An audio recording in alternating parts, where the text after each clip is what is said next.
Good morning बच्चों। मैं ज्ञान भारती हिंदी हाई स्कूल से standard 10th subject social science में आज आपको 10वें नंबर का जो चैप्टर है भारत में कृषि, उसमें हम फर्स्ट भाग में अब पढ़ चुके हैं, जिसमें हमारा कुछ टॉपिक बाकी रह गए थे वो आज हम जानेंगे। जिसमें हम नकदी फसल के बारे में जानेंगे और इसके आगे के जो टॉपिक हैं वो क्लियर करके इस चैप्टर को आज पूरा करेंगे। तो आइए हम जानते हैं नकदी फसल। तो नकदी फसल में जो पहली है वो है कपास। तो कपास जो है वो खरीफ फसल है। भारत एवं गुजरात में नकदी फसल के रूप में कपास का मुख्य स्थान है। विश्व स्तर पर कपास के उत्पादन, उपयोग एवं निर्यात में दूसरे स्थान पर माना गया है, जिसमें कपास के पौधे में से रुई का उत्पादन प्राप्त किया जाता है। तो मतलब जो कपास है उसमें से रुई निकाली जाती है, यानी रुई का उत्पादन किया जाता है। जो ये रुई है वो भारत में सफ़ेद सोने के रूप में पहचानी जाती है। तो उपरांत इसके अलावा बताया जाता है कि कपास का तेल खाद्य तेल के रूप में एवं कपास की खली दुधारू या पशुओं के आहार के रूप में उपयोगी है। कपास को लंबे समय तक नमी का संग्रह करके ऐसे लावा और काली एवं खनिज द्रव्य वाली जो जमीन है, गर्म एवं नमी युक्त जो जलवायु है जहाँ पे 20 से 35 डिग्री सेल्सियस जो तापमान, इसके अलावा 30 से 70 सेमी वाली वर्षा अनुकूलन मानी गई है कपास की खेती करने के लिए। कपास की फसल का जो समय है उसका अंतराल 6 से 8 महीने का होता है, यानी कह सकते हैं कपास की फसल जो है वो 6 से 8 महीने के समय में होती है। हिम से कपास की फसल को नुकसान होता है। तो हिम अर्थात जो हिम वर्षा होती है ना, जिसमें बर्फ़ वगैरह पड़ती है, तो इस प्रकार की जो हिम होती है तो इससे कह सकते हैं कि हिम है, हिम से वर्षा और जो कपास की फसल है उसको नुकसान पहुंचता है। जिसमें भारत में गुजरात, महाराष्ट्र, तेलंगाना, कर्नाटक, आंध्र प्रदेश, हरियाणा और राजस्थान, पंजाब, तमिलनाडु एवं ओडिशा, इन ये जो प्रदेश हैं इनमें मुख्य रूप से कपास का उत्पादन किया जाता है। जहां पर गुजरात के किसानों में वीटी कपास के बीजों को अपनाया गया है। इसकी जो बुवाई क्षेत्र हैं वहाँ कुल उत्पादन तथा इसकी गुणवत्ता में गुजरात राज्य जो है वो समग्र देशों में प्रथम स्थान पे माना गया। यानी ये कह सकते हैं कि सभी राज्यों में गुजरात है वो प्रथम नंबर पे आया गया है इसकी बुवाई और इसके उत्पादन और की गुणवत्ता में। गुजरात में सुरेंद्रनगर है, राजकोट है, फिर वडोदरा, अहमदाबाद, बनासकांठा, महेसाणा, बोटाद, भरूच, खेड़ा, सूरत, पंचमहाल, अमरेली और भावनगर, पाटण, जूनागढ़, जामनगर, ये सभी जो ज़िले हैं यहाँ पर कपास का बहुत ही अधिक उत्पादन किया जाता है। नकदी फसल में देखा जाए तो हमारा जो दूसरा पॉइंट है वो है गन्ना। तो गन्ना जो है वो भारत की मुख्य फसल मानी गई है। जहाँ बुआई की दृष्टि से देखा जाए तो विश्व में गन्ने का सबसे अधिक उत्पादन और इसकी बुआई भारत में होती है। गुजरात में ब्राज़ील के बाद भारत जो है वो भारत का क्रम आता है, यानी ये कह सकते हैं कि उत्पादन के मामले में सबसे पहले ब्राज़ील है और ब्राज़ील के बाद भारत है, जिसमें गन्ने के सबसे अधिक बुआई और उत्पादन किया जाता है। गन्ने से हम सभी जानते हैं कि गन्ने में से चीनी है, गुड़ है, खांडसरी है या इथेनॉल बनता है। गन्ने की फसल के लिए लावा की और नदियों की काफ वाली जो उपजाऊ जमीन होती है, इसके अलावा गर्म और नमी युक्त जलवायु की आवश्यकता होती है। इसके अलावा यहाँ पर 21 से 27 डिग्री सेल्सियस तापमान और 75 से 100 सेमी वर्षा की आवश्यकता होती है। कम वर्षा वाले विस्तारों में सिंचाई के द्वारा ये फसल को लिया जा सकता है, जिसमें भारत में उत्तर प्रदेश है, महाराष्ट्र है, फिर तमिलनाडु, कर्नाटक, आंध्र प्रदेश और गुजरात, यहाँ पर गन्ने को उगने वाले मुख्य रूप से ये राज्य माने गए हैं। अर्थात ये कह सकते हैं कि भारत के अंदर उत्तर प्रदेश, महाराष्ट्र, तमिलनाडु, कर्नाटक, आंध्र प्रदेश और गुजरात में जो गन्ना है उसका सबसे अधिक उत्पादन किया जाता है। गन्ने की बुवाई में उत्तर प्रदेश जो है वो प्रथम नंबर पर माना गया, यानी अग्रसर, यानी सबसे आगे है उत्तर प्रदेश में, यानी गन्ने का सबसे अधिक और सबसे आगे सबसे ज़्यादा उत्पादन किया जाता है। परंतु चीनी के उत्पादन में महाराष्ट्र प्रथम नंबर पर बताया गया है, जिसमें गुजरात में दक्षिण गुजरात एवं सौराष्ट्र में गन्ना अधिक होता है। फिर हम जानेंगे पटसन के बारे में।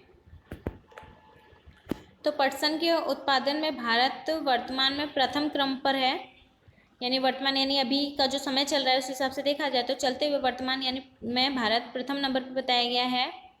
जिसमें पटसन के रेशों को गोल्डन फाइबर कहते हैं। पटसन से टाट बनाया जाता है, बोरा तैयार किया जाता है, कालीन है, रस्सी हैं, थैलियाँ, चप्पलें, हस्तकला कारीगर के जो नमूने तैयार किए जाते हैं ये सब पटसन के द्वारा किए जाते हैं। पटसन उद्योग में भारत की जो बंगाल देश के सस्ते श्रम में स्पर्धा है, तो यहाँ बताया गया कि जो उद्योग के जरिए देखा जाए तो भारत की जो बंगाल देश है, तो बंगाल देश में ये सस्ते श्रम यानी कि कम यानी सस्ते यानी सस्ते श्रम अर्थात कम मेहनत वाले रूप में देखा गया है।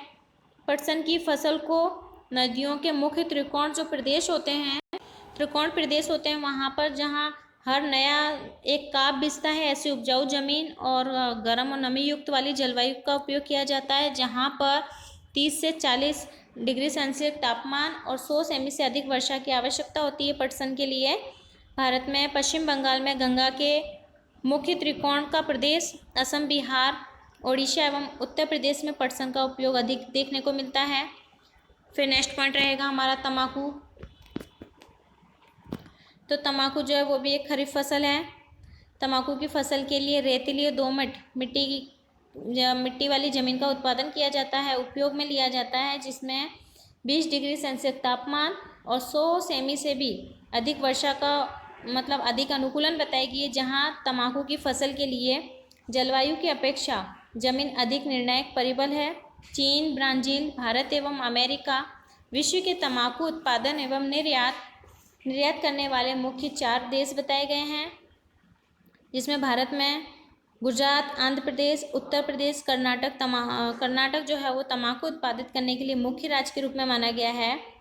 जहाँ पे सबसे मेन बताया गया है कि गुजरात में खेड़ा आनंद के ज़िले में चरोत्तर प्रदेश, तो चरोत्तर प्रदेश, उसके अलावा आणंद, महसाणा, वडोदरा, पंचमहाल अधिक यहाँ पे तंबाकू की अधिक बुआई की जाती है, लेकिन यहाँ चरोत्तर प्रदेश याद रखना तंबाकू के लिए फेमस बताया जाता है। भारत में कुल बीड़ी तंबाकू उत्पादन जो है वह 80% गुजरात में ही होता है। तंबाकू का उपयोग गुटखा है, बीड़ी है, सिगरेट, सुगनी, इन सब आदि में किया जाता है। तंबाकू का जो सेवन है, तो तंबाकू के सेवन करने से अर्थात इसको खाने से स्वास्थ्य के लिए यह हानिकारक माना गया है। गुटखा और तंबाकू पर प्रतिबंध रखने वाले जो सिक्किम प्रदेश प्रथम माना गया, यानी ये कह सकते हैं कि तंबाकू खाने से क्या होता है, तो स्वास्थ्य पर हानिकारक होता है, जिसकी वजह से इस पर प्रतिबंध लगाने वाला जो राज्य है वो सिक्किम बताया गया है। फिर अगला पॉइंट है हमारा रबर। तो रबर जो है वो लेटेस्ट फूल के रबर के जो वृक्ष में से झरने वाले जो दूध या क्षीर होते हैं, उसमें से रबर तैयार किया जाता है। तो रबर का बागानों में से एकत्र किए गए दूध में से एसिटिक एसिड मिलाकर धीमी आंच पर इसे गर्म कर कर रबर बनाया जाता है, जिसका उपयोग टायर, ट्यूब जैसे अनेक औद्योगिक उत्पादन में होता है। एवं गर्म एवं नमी युक्त जलवायु अर्थात अधिक जो वर्षा वाले क्षेत्र हैं, वहाँ पर रबर की बागवानी कृषि होती है। बागवानी कृषि अर्थात मैं बता चुकी हूँ कि जो बगीचे के द्वारा उसकी देखभाल की जाती है, इस प्रकार से उसकी अधिक देख रेख में जो कृषि की जाती है उसे बागवानी कृषि कहते हैं। तो रबर जो है वो भी एक बागवानी कृषि है। विश्व में रबर उत्पादन में मलेशिया जो है वो प्रथम स्थान पर बताया गया है। भारत का मुख्य उत्पादन देशों में समावेश होता है। भारत में केरल, तमिलनाडु, कर्नाटक, असम एवं त्रिपुरा रबर का उत्पादन करने वाले मुख्य राज्य बताए गए हैं। अब हम जानेंगे औषधि एवं मसाला युक्त फसलें। तो जीरा है, सौंफ है, इसबगुल है के उत्पादन जो है वो गुजरात में विश्व में प्रथम स्थान पे है। तो ये हमको पॉइंट याद रखना है कि मसाले वगैरह जो होते हैं उसमें जीरा, सौंफ और इसबगुल जो है उसका उत्पादन पूरे विश्व में गुजरात में प्रथम स्थान पर किया जाता है। इसके उपरांत जो धनिया है, मेथी है, राई है, अजवाइन है, इन सब का उत्पादन एवं निर्यात भारत में आगे है, यानी ये कह सकते हैं इन सब चीज़ों का निर्यात भारत में अधिक होता है, इसलिए भारत सबसे आगे माना गया है इसका व्यापार करने के लिए, इसे निर्यात करने के लिए। विश्व के कुल मसाला उत्पादन में भारत का जो हिस्सा है वो लगभग 35 यानी 35% जितना हिस्सा बताया गया है। भारत की काली मिर्च, तेज पत्ता, लौंग आदि देश विदेश में खूब मांग रही है। ये पॉइंट हम पढ़ चुके हैं कि भारत में काली मिर्च, तेज पत्ता, लौंग आदि जो है वो चीज़ों का उत्पादन हमारे भारत में सबसे अधिक होता है। इन्हीं चीज़ों से आकर्षित होकर विदेशी लोग हैं हमारे भारत देश में व्यापार करने आते रहे हैं। गुजरात में अश्वगंधा, तुलसी, करियाता, मीडियावल, सफ़ेद मुलसी, मधुनाशिनी, अशोक गर्मर, लिंडी पिपर, फिर गिलोय, क्वारापाठा, ये जो फसलें बताई गई ये औषधि फसल हैं। तो ये औषधि फसल एवं सुगंधित फसलों में पुदीना, मेथोल, पाम रोजा, लेमन ग्रास, इन सब चीज़ों का समावेश किया जाता है। अगला पॉइंट है हमारा फसल, साग सब्जी एवं फूलों की खेती। तो विश्व में भारत फलों के उत्पादन में चीन के बाद द्वितीय क्रम पे, यानी ये कह सकते हैं कि फलों का उत्पादन चीन में सर्वप्रथम होता है, यानी सबसे पहला जो राज्य बताया गया है देश वो है चीन, और दूसरे नंबर पे हमारा भारत देश आया हुआ है।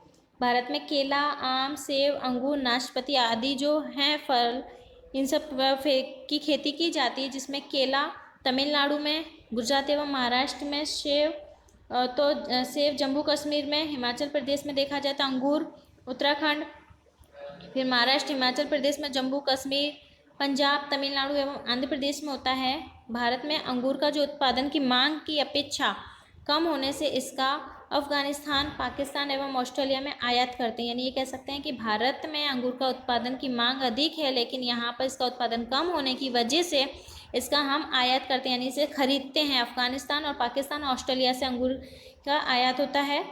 फूलों में देखा जाए तो जूही, मोगरा, गेंदा, गुलाब आदि की खेती हमारे भारत में होती है। इसके उपरांत विविध जो साग सब्जी भी हमारे भारत में इसकी खेती की जाती है। तो इस तरह से भारत में विविध प्रकार की फसलें की जाती हैं। अब हम जानेंगे कृषि में तकनीकी एवं संस्थागत सुधार जो हुए हैं उस बारे में। तो पहले के समय में हंसिए हैं, कुदाल, फावड़े, हल, फिर बुवाई यंत्र एवं बैलगाड़ियों जैसे साधनों से कृषि का कार्य किया जाता था, जो अभी आज के समय में कुछ आधुनिक उपकरण प्रवेश किए गए हैं, जैसे कि ट्रैक्टर्स है, ट्रेलर्स है, फिर रोटावेलर्स जो सबसे एकदम सामान्य बताया गया है। इससे गेहूं की कटाई के लिए जैसे पहले के समय में थ्रेसर एवं उसके बाद हार्वेस्टर जैसे आधुनिक उपकरण का उपयोग किया जाने लगा है। इसके सिवाय देखा जाए तो रासायनिक खादें, उन्नत बीज, फिर बीटी बीज, जंतुनाशक दवाएं, टपक सिंचाई और ग्रीन हाउस आदि जैसे उपयोग बढ़े हैं, जिसमें हम तकनीकी सुधार के बारे में जानेंगे कि किस प्रकार तकनीकी सुधार किए गए हैं। तो सिंचाई के लिए पहले कोस, रहट का उपयोग होता था। अब जो देखा जाए तो पहले के समय में जिस प्रकार से कोस और रहटर का उपयोग किया जाता था, उसी समय से आज के समय में सबमर्सिबल अथवा मोनो ब्लॉक पंप और सोलर पंप, टपक सिंचाई एवं फुहारा पद्धति का उपयोग किया जाता है। इसके अलावा देखा जाए तो DAP यानी di ammonia phosphate, NPK nitrogen, phosphorus, potash, urea, रासायनिक खाद, जैविक खाद, प्रवाही जैविक खाद और बायोटेक जैसे बीजों का उपयोग किया जाने लगा है। इसके अलावा किसान जो फसल की सुरक्षा करता है तो उसकी सुरक्षा के लिए जंतुनाशक दवाएं तथा जैविक नियंत्रण का उपयोग करने लगा है। सरकार के द्वारा किसानों को रेडियो द्वारा, टीवी द्वारा समाचार पत्र, फिर DD किसान चैनल, मोबाइल पर किसान SMS टोल फ्री नंबर दिए गए हैं, जिससे उन लोगों को नई जानकारी और तकनीकी का मार्गदर्शन मिल सके। फिर देखा जाए तो ग्रामीण क्षेत्रों में कृषि संशोधन एवं जो नई तकनीक है उनका प्रचार प्रसार ग्राम सेवकों के द्वारा किसानों तक पहुंचाया जाता है। सरकार ने प्रत्येक जिले में केंद्र पर किसान प्रशिक्षण केंद्रों की स्थापना भी की गई है, जिससे किसानों को शिक्षण दिया जाए, जहां किसान प्रशिक्षित किए जाते हैं, यानी किसानों को इन सब चीज़ों का मार्गदर्शन दिया जाता है। गुजरात में कृषि मेले लगाए जाते हैं, जिनके द्वारा किसानों को जो अद्यतन जानकारी और मार्गदर्शन दिया जाता है। इसके अलावा देखा जाए तो प्रत्येक राज्य में कृषि यूनिवर्सिटी एवं कृषि महाविद्यालय की स्थापना की गई है, जहां पर गुजरात में हमारे दांतीवाड़ा, जूनागढ़, आनंद एवं नवसारी में कृषि यूनिवर्सिटी की स्थापना की गई है। वे कृषि के क्षेत्रों में नवीन संशोधन एवं कृषि विशेषण की तैयारी करते हैं। फिर इसके उपरांत कृषि क्षेत्र में संशोधन करने वाली कुछ संस्थाएं हैं जो राष्ट्रीय स्तर पर कार्य करती हैं, यानी कार्य करती हैं, जिसमें ICAR और DARE बताया गया है, जिसमें Indian council of agriculture research और department of agriculture research and education संस्थाएं हैं जो राष्ट्रीय स्तर पर कार्य करती हैं। इसके अलावा देखा जाए तो संस्थागत सुधार किए गए हैं। तो संस्थागत सुधार में भारत में जमीन का जो मालिकाना है, कृषि ऋण एवं कृषि उत्पादनों की बिक्री में हुए सुधार को संस्थागत सुधार कहा जाता है। जैसे कि पहले के समय में जो किसान थे वो उनकी जो ज़मीन होती थी वो ज़मींदारों की ज़मीन में किसान काम करते थे, दिन रात मेहनत करते थे, उसके बावजूद भी उन्हें उनकी मेहनत के हिसाब से उन्हें मुआवजा नहीं दिया जाता था। तो सरकार ने ऐसी ज़मींदारी जो प्रथा है उसे ख़त्म करके किसानों के शोषण को रोका है। जिसमें एक तरह से ये मान लीजिए कि आपको एक तरह से ये सूत्र दिया गया है कि जोते उसकी ज़मीन, अर्थात जो किसान जिस ज़मीन को जोतता है वो ज़मीन किसान की मानी जाएगी। तो कानून के द्वारा कृषक को ज़मीन का सही मालिकाना हक दिया गया है। फिर भू जोतों की मर्यादा कानून द्वारा एवं राष्ट्रीयकृत एवं सरकारी बैंकों द्वारा आर्थिक मदद के लिए कृषि ऋण भी दिया जाता है किसानों को क्रेडिट कार्ड के द्वारा, और राष्ट्रीयकृत एवं सरकारी बैंकों के द्वारा सभी किसानों को आर्थिक मदद देने के लिए कृषि ऋण दिया जाता है। सरकार बीज, खाद तथा जंतुनाशक दवाओं को खरीदने के लिए किसानों को सरकार सब्सिडी और आर्थिक मदद भी कर रही है। प्रधानमंत्री फसल बीमा योजना द्वारा किसानों को कृषि फसल का बीमा कवच भी दिया जाता है। इसके अलावा जो अकाल या अतिवृष्टि पड़ती है तो उस समय जो किसानों की फसल बर्बाद हो जाती है, या अर्थात ये कह सकते हैं कि किसानों की उस समय में स्थिति जो दयनीय होती है, तो ऐसे समय में सरकार के द्वारा किसानों को आर्थिक सहायता दी जा रही है। मार्केट यार्डों में कृषि उत्पादन की बिक्री में कानून व्यवस्थाएं करके जो खुली नीलामी की प्रक्रिया की जा रही है, जिसे व्यापक बनाया जा रहा है। इसके अलावा किसानों को कृषि उत्पादन पोषण श्रम कीमती मिलती रहे, इसलिए सरकारी मंडलियां, खरीदी विक्रय संघ, सरकारी स्तर पर गोदाम, शीतगृह, परिवहन एवं दूरसंचार की सुविधाएं दी जा रही हैं, जिसमें किसानों से कृषि उत्पादन द्वारा निश्चित पोषण सम सहायक भावों की खरीदी करने के लिए निम्न संस्थाएं बताई गई हैं, जिसमें 3 संस्था दी गई है। भारतीय राष्ट्रीय कृषि सहकारी विपणन संघ, गुजरात तिलहन उत्पादक संघ और राष्ट्रीय डेयरी विकास निगम। इसके अलावा अब हम जानेंगे हरित क्रांति के बारे में। तो हरित क्रांति अर्थात क्या, तो आगे हम जानेंगे। तो सबसे पहले ये है कि हमारे देश में सन 1960 के दशक में कृषि क्षेत्र में हरित क्रांति हुई, और उससे पहले का जो समय था तो वो समय ऐसी स्थिति बताई गई है कि जब भारत में अनाज की तीव्र कमी यानी तेजी से कमी हुई, और उस समय में जो हमारा भारत देश है जिसे हम कृषि प्रधान देश कहते हैं, तो उस समय में जो ये कृषि प्रधान देश है इसकी स्थिति इतनी खराब हो गई थी कि वो अनाज की आयात उसे करनी पड़ी थी, अर्थात दूसरे देशों से उसे अनाज खरीदना पड़ा। तो ऐसी परावलंबी परिस्थिति के सामने हमारा देश काफ़ी समय तक लड़ा।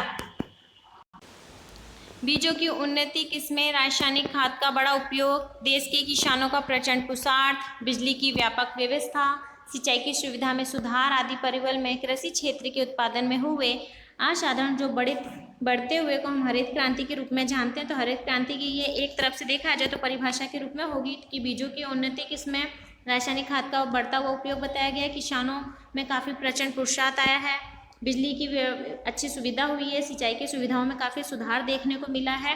तो ये सारी जो सुविधाएं हुई इसे हम हरित क्रांति के रूप में जानेंगे।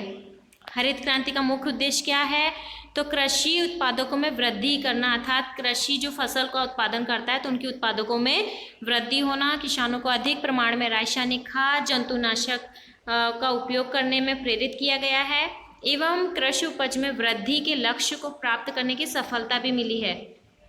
हरित क्रांति से गेहूं एवं धान की फसल में उत्पादन में विक्रमजनक उत्पादन हुआ है, जिसमें जहां देश में पहले खाद्यान्न की कमी हुई थी, वहीं आज के समय में देखा जाए तो हमारे हरित क्रांति की वजह से हमारे देश में अनाज का पर्याप्त भंडार पड़ा हुआ है।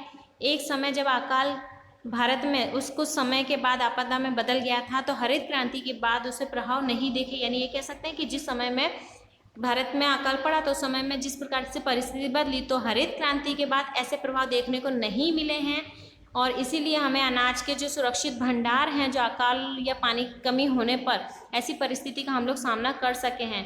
तो अन्न के क्षेत्र में देश का जो स्वावलंबन हरित क्रांति का सीमा चिन्ह के रूप में एक ऐतिहासिक सिद्ध हुआ है।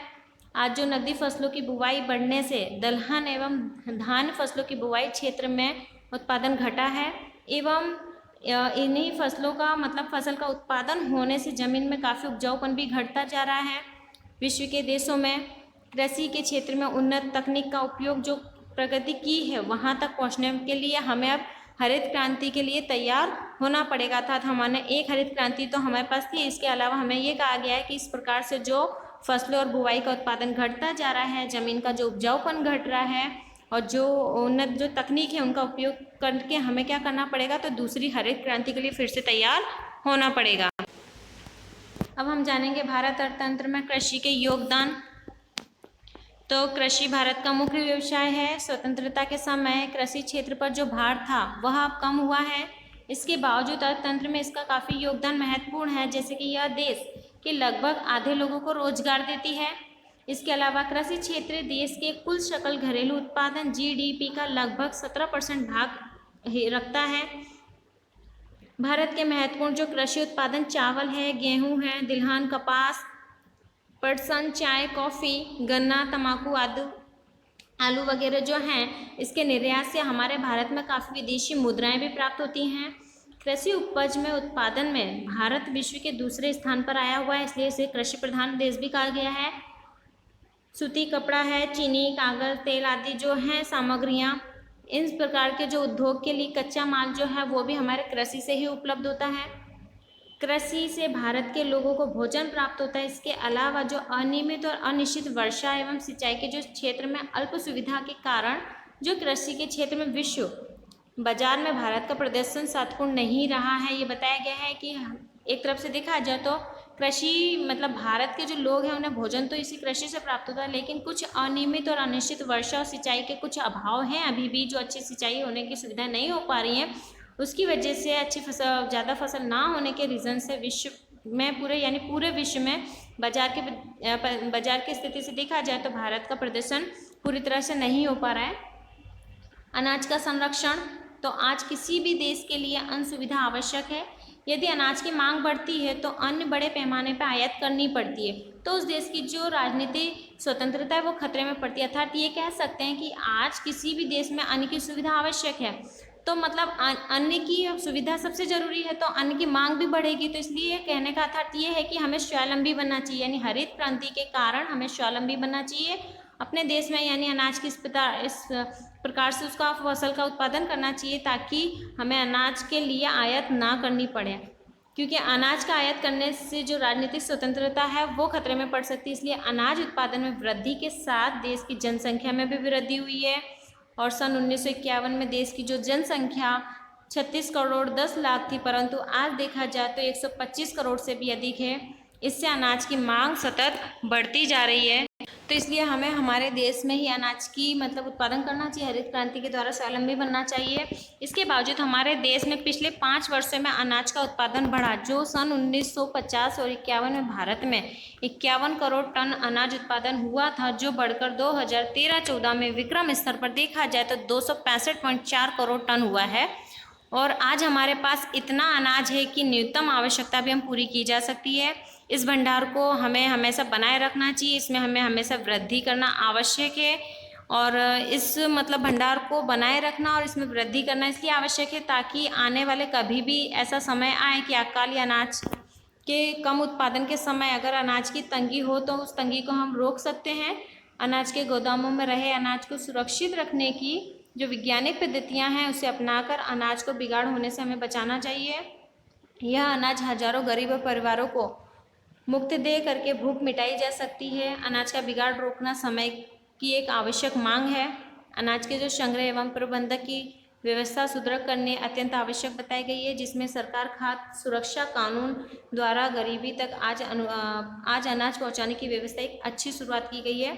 जिसमें अब हम देखेंगे भारत की कृषि पर वैश्वीकरण का जो प्रभाव पड़ा है वो, तो भारत का किसान अपनी कृषि उपज को वैश्विक बाजार में बेचकर फायदा प्राप्त कर सके, इस उद्देश्य से कृषि के क्षेत्र में वैश्वीकरण नीति अमल में लाई गई है, जिसमें वैश्वीकरण के कारण कृषि के क्षेत्र में कुछ परिवर्तन आए हैं। जैसे कि कृषि फसल की जो आयात निर्यात है, अर्थात ये कह सकते हैं व्यापार करने की जो प्रक्रिया है वो सरल बन चुकी है।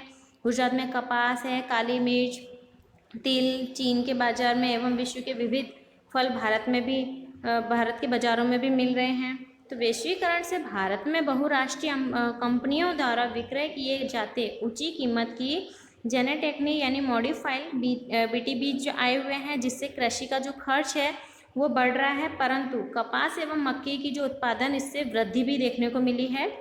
आयात सरल होने से हमारे घरेलू कृषि उत्पादन को यहाँ स्पर्धा का सामना करना पड़ रहा है। तो कुछ उत्पादनों को वैश्विक बाजार मिलने से उनके पेटेंट रजिस्ट्रेशन की आवश्यकता भी उत्पन्न हुई है। तो इस प्रकार जो विश्व बाजार की हमारी गुणवत्ता युक्त कृषि उपजों का पेटेंट देश में के नाम कराना आवश्यक है। तो इसलिए कहा गया है कि हमें इस प्रकार से यानी हरित क्रांति दूसरी हरित क्रांति की शुरुआत भी करनी पड़ेगी, जिसमें भारत को कृषि के क्षेत्र में होने वाली स्पर्धा का सामना करने के लिए नवी तकनीक अपनाकर गुणवत्ता पर ध्यान देना होगा।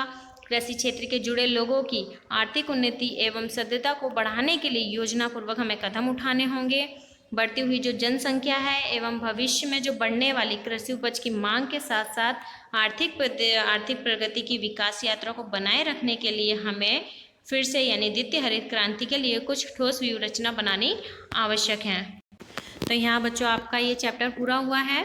आपके यहाँ स्वाध्याय के ये क्वेश्चन आंसर दिए हुए हैं। क्वेश्चन के साथ यहाँ आंसर आपको यहाँ पर सभी अंदर पॉइंट टू पॉइंट आंसर मिल जाएंगे। तो आपको ये सभी प्रश्न आपकी नोटबुक में हल कर लेने हैं। इस प्रकार से हमारा चैप्टर पूरा हुआ। हमारे इस वीडियो को लाइक करें, सब्सक्राइब करें, जिससे आने वाले जो भी वीडियो हैं वो आपको समयानुसार मिलते रहें। Thank you.